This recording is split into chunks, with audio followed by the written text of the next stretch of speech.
Bienvenido a la Escuela Sabática Universitaria, me da mucho gusto saludarte. En los próximos minutos juntos estudiaremos un tema muy interesante de las Sagradas Escrituras, así que no te vayas, quédate con nosotros.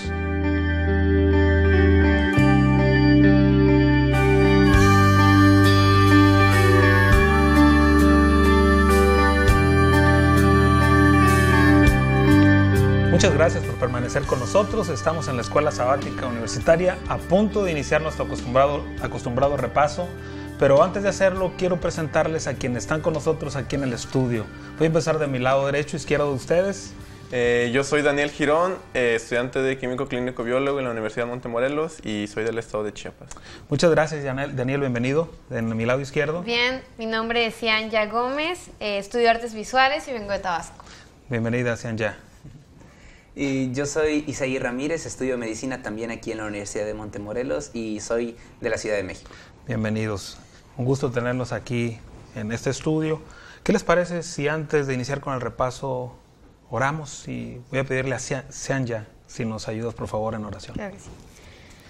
Señor bendito, queremos agradecerte porque tú nos permites estudiar de alguna forma tu palabra. Permite que en esta escuela sabática podamos entenderla, comprenderla y más que nada entenderla. En nombre de Jesús, amén. Amén. Muchas gracias, Cianya. Poder entenderla. Y es que el tema de esta semana es muy interesante. Sí. Así es. Eventos de los días finales.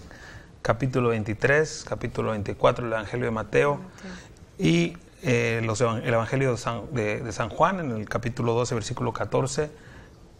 Todo en el contexto de la venida de nuestro Señor Jesucristo. ¿Qué pasa antes, durante y después? Y después. La segunda venida de Jesús, eventos de los días finales. Isaí.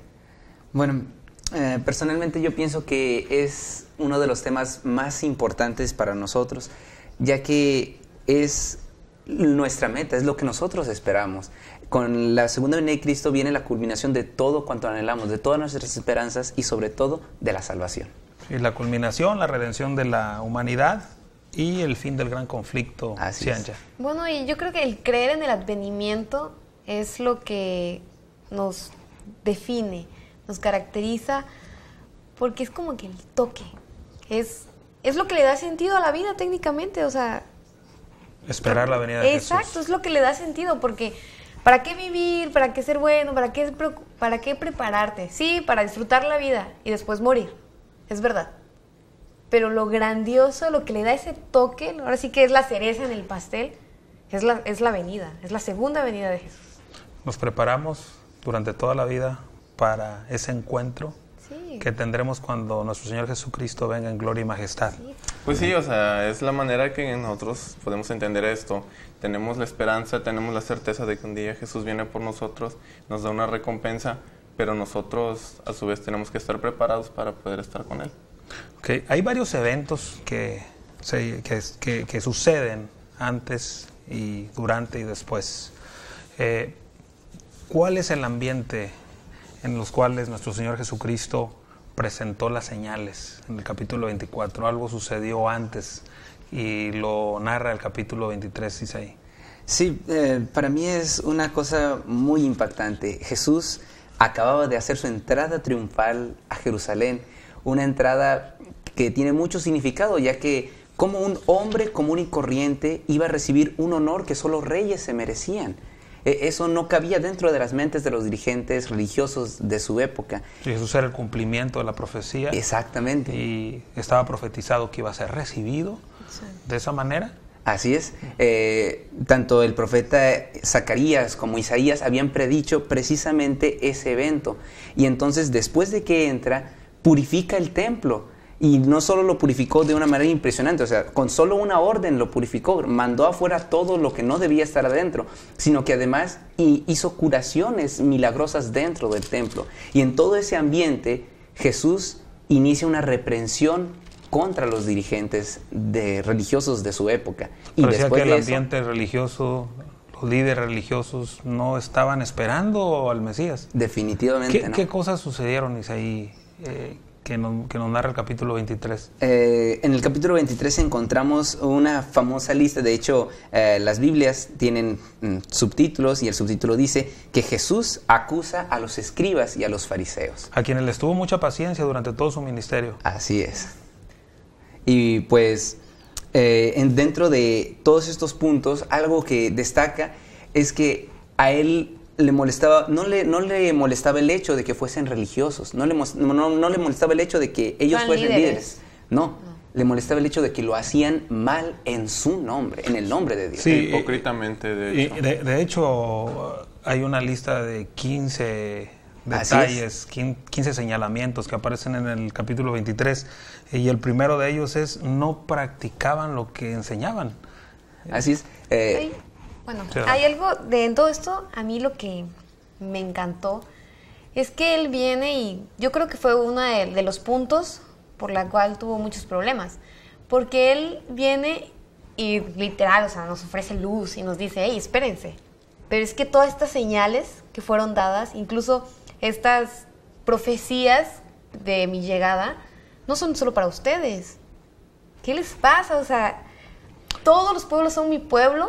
Sí. Ustedes son mi pueblo especial, ahora sí, en otras palabras lo dijo, pero los otros también son... No cumplieron el propósito que el Señor tenía para ellos como pueblo. Bueno, lo dice el capítulo 19, versículo 5 de Éxodo, que eran un pueblo especial, eran un tesoro especial, y la responsabilidad de ellos era predicar el Evangelio. Yo creo que... Sí, porque luego al momento de tener a los fariseos, a todas las personas religiosas de ese momento, Jesús se da cuenta de lo que estaba pasando. Jesús se da cuenta de que tenían un mensaje, pero ese mensaje ya estaba corrompido, ese mensaje estaba, ¿qué será?, dirigido ya a otras cosas, estaba metido en lo político, estaba metido en el poder, dinero quizás. Entonces Jesús lo que trata de hacer es hacer una reprensión de manera general para que pues el pueblo pudiera escuchar y pueda tener certeza.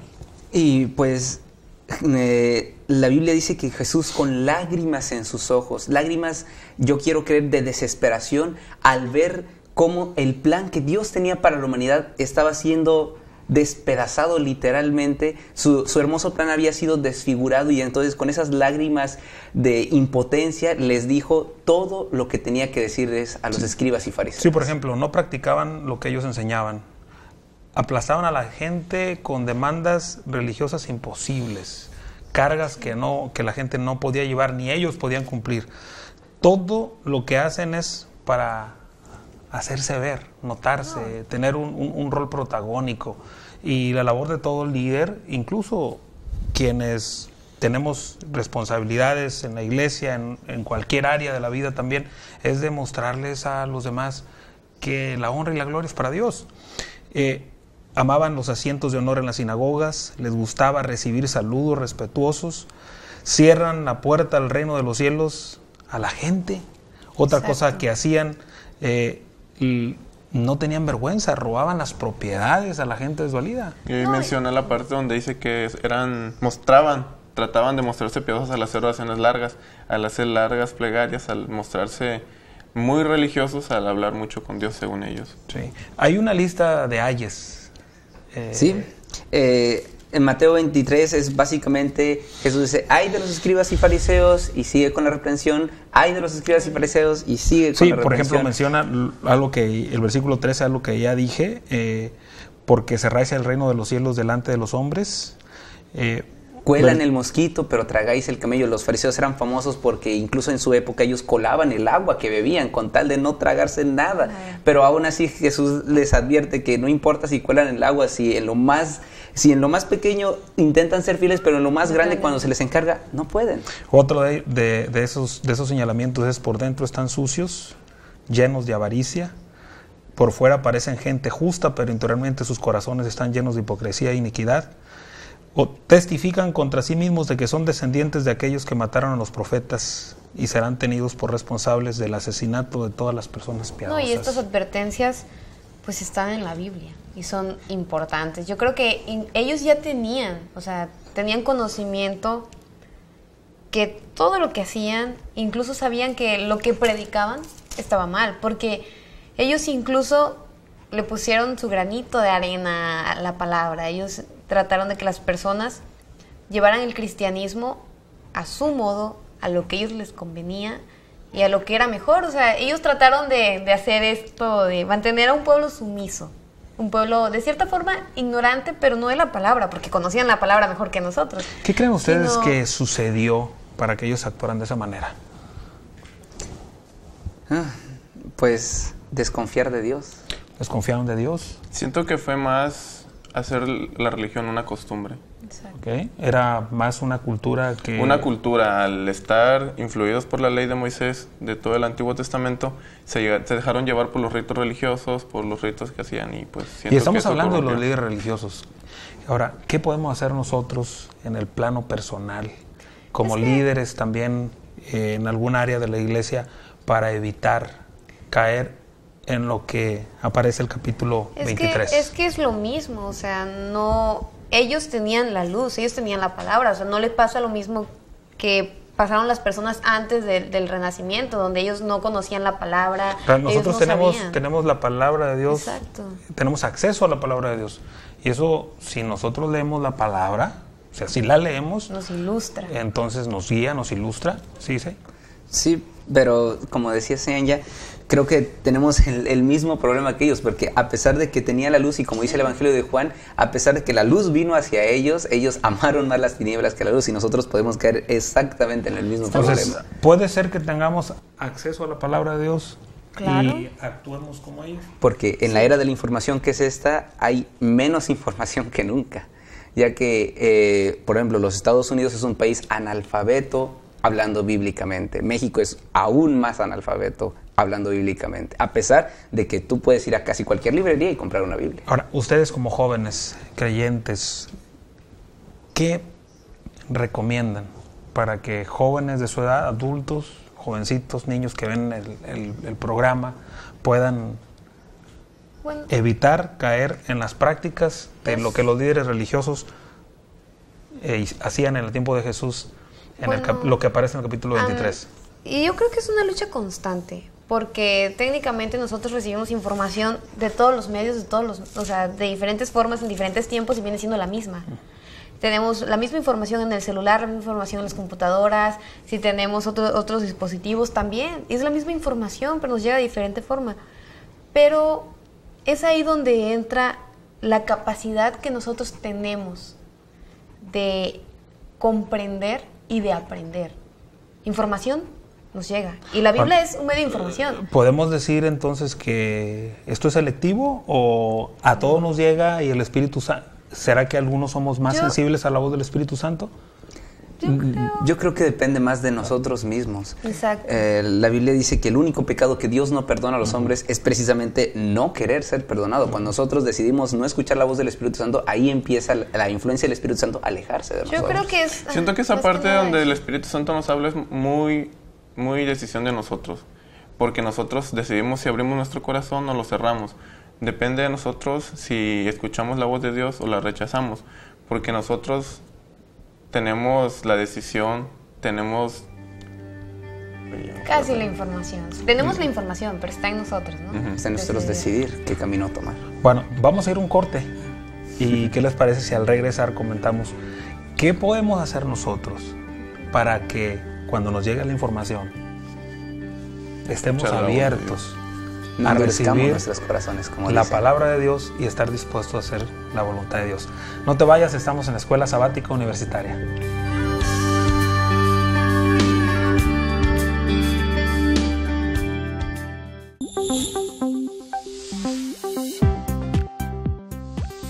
La familia es el núcleo de toda sociedad. Por lo tanto, es importante para el crecimiento de buenos seres humanos.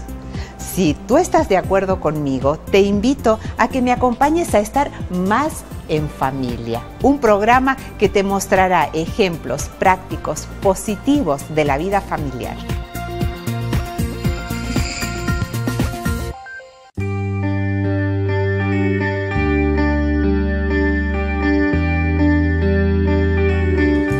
Muchas gracias por quedarte con nosotros. Estamos en el repaso de la Escuela Sabática Universitaria y antes de irnos al corte hicimos una pregunta: ¿cómo podemos, Isaí, Daniel, Seanya, permitir que el Espíritu Santo toque nuestros corazones?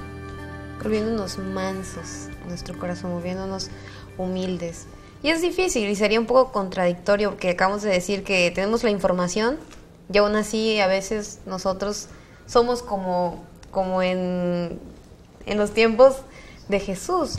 Pero es ahí donde nosotros doblegamos nuestro ser. Le decimos a Jesús, o sea, guíanos, guíame, haz de mí, ahora sí que úsame y ilumíname con tu palabra, ayúdame a razonar y a comprender. Someter nuestra voluntad, Exacto. nuestros planes, nuestros anhelos. Siento que una convivencia con Jesús es muy importante en este asunto, porque al tener a Jesús como un amigo, al tener a Jesús como una persona en quien confiar, en quien poder decir nuestras cosas, nuestras situaciones, es más fácil poder escuchar lo que Él nos quiere decir a nosotros. Así que siento que una convivencia es muy importante. Una convivencia con Él. Para mí es, como decía Daniel, volverse amigos de Dios. Si uno logra tener una relación real de amistad con Él, uno puede fácilmente estar abierto a todo lo que Dios le diga, al toque del Espíritu Santo. Y no solo eso, sino hacer un instrumento con el cual Dios pueda tocar los corazones de los demás. Es colocar a Dios en primer lugar, como dijo Sánchez, someternos a Él, convivir con Él, amistar con Él. Exacto. Sin duda eso nos ayudará a caer en no caer en lo que los líderes religiosos hacían. Es como crear un vínculo, una relación con Dios. Es crear ese vínculo tan estrecho, tan bello que se tiene con un buen amigo, que se tiene con los padres, incluso pues mayores, con alguna persona. Es eso, pero ese vínculo debe ser el vínculo más importante de nuestras vidas, porque es con Dios. Y qué bueno que mencionan esto, porque eso lo vemos en el capítulo 23 en los líderes, pero traerlo al plano personal yo creo que adquiere una importancia mayor, sí, porque eso marca nuestras vidas, guía nuestras vidas y sin duda nos prepara para la venida de nuestro Señor Jesucristo, que es lo que el capítulo 24 y lo que la lección señala, claro, las señales de los últimos días. Precisamente hablando de eso, a mí me gusta mucho cómo Mateo 24, versículo 42, resume esto, ya que dice, velad, porque no sabéis cuándo va a volver el Señor Jesús. Y no dice, líderes, velen. No dice eso. Dice, cada uno tiene que velar por su cuenta. Esta pregunta tiene un peso, porque no es como que no te puedes zafar, porque te la están diciendo a ti, y en este caso me la están diciendo a mí y nada más que a mí. Porque te está diciendo, velad. Lo que él decía, o sea, va directo a ti, es personal.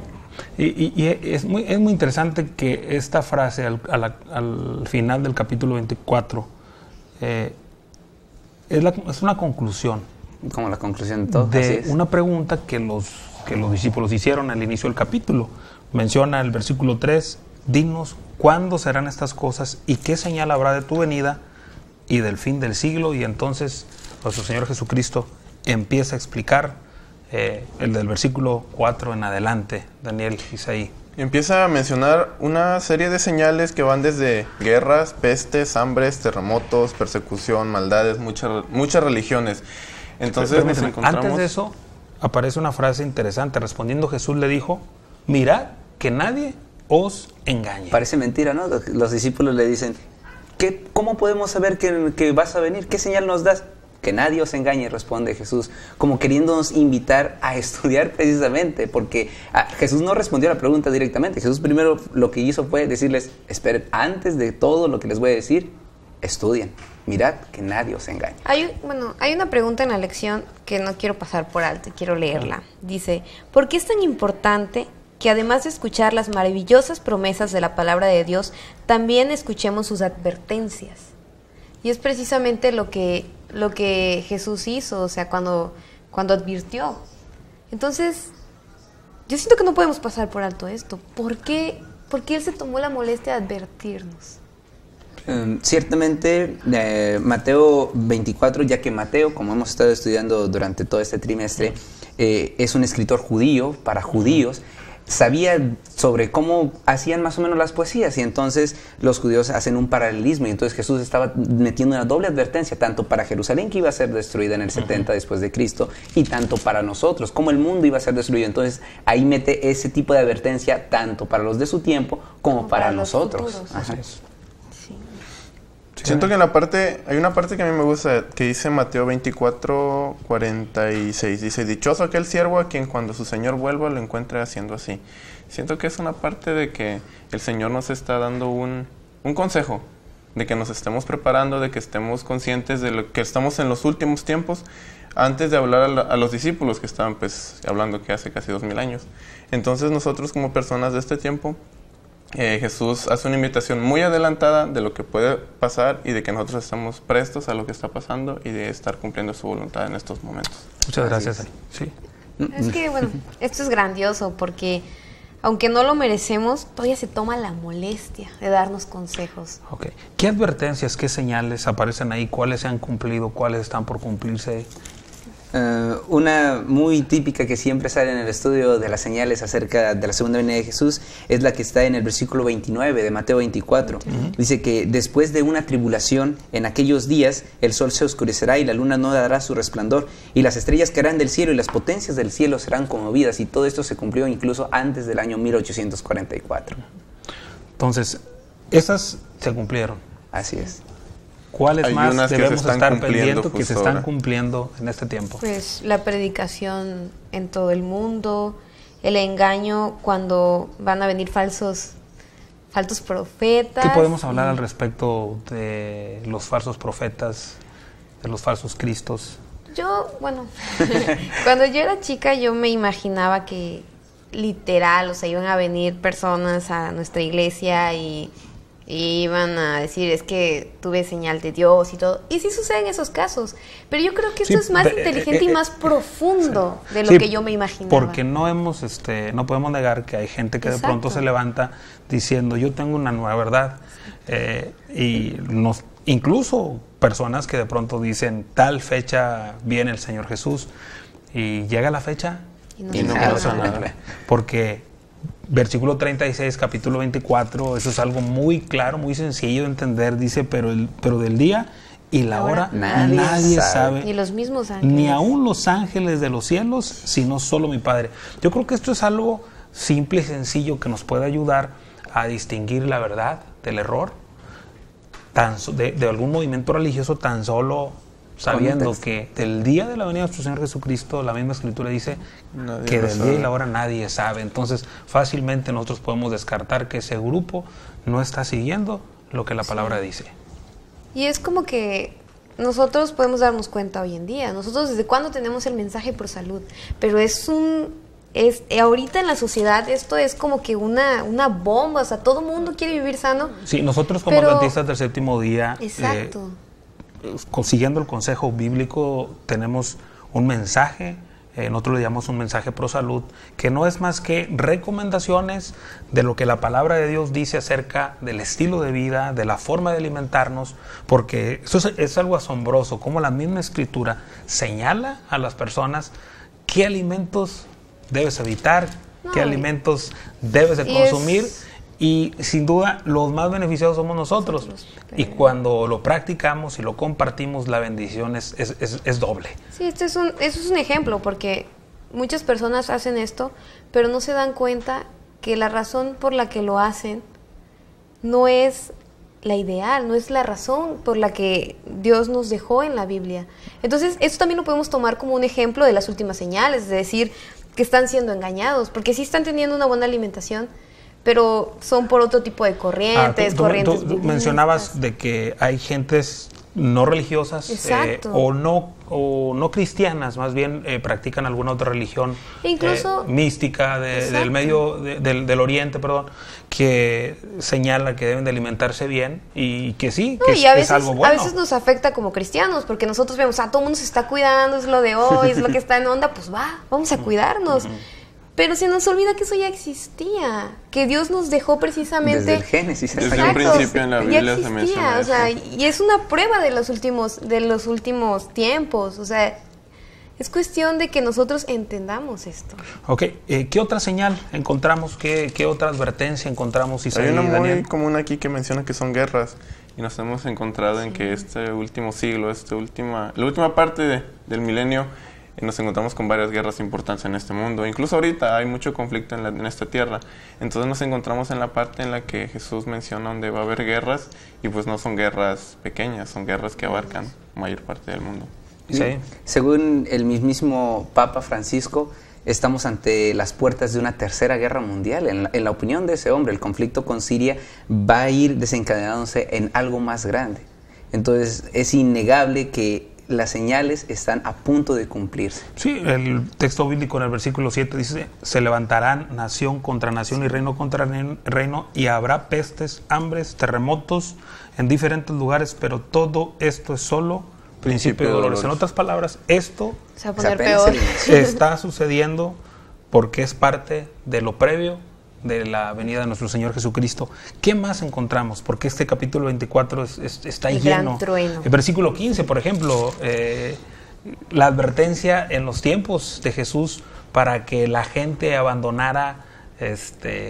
No debemos de olvidar que la forma de interpretar de nosotros la Biblia, la forma historicista, tiene una aplicación en ese tiempo y tiene una aplicación al final para nosotros.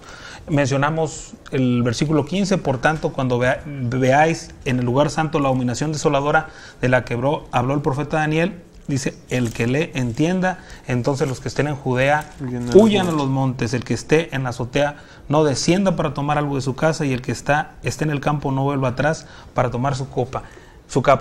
Esta profecía tuvo un cumplimiento, Isaí. Sí, Daniel capítulo 9, versículo 27, habla acerca de esta abominación desoladora. Esta abominación desoladora se cumplió cuando el general Tito entró al santuario y sacrificó cerdos encima del altar de sacrificios, haciendo una abominación terrible a lo que Dios había establecido desde tiempos de Moisés. Habrá una más que es muy interesante y que sin duda marcará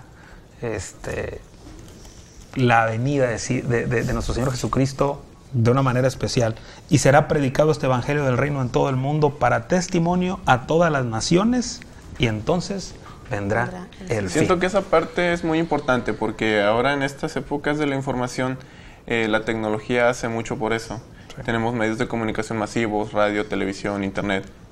Entonces la predicación del evangelio es muy probable ya en estos tiempos, al ser la información de alcance mundial. Entonces siento que ya es parte de eso.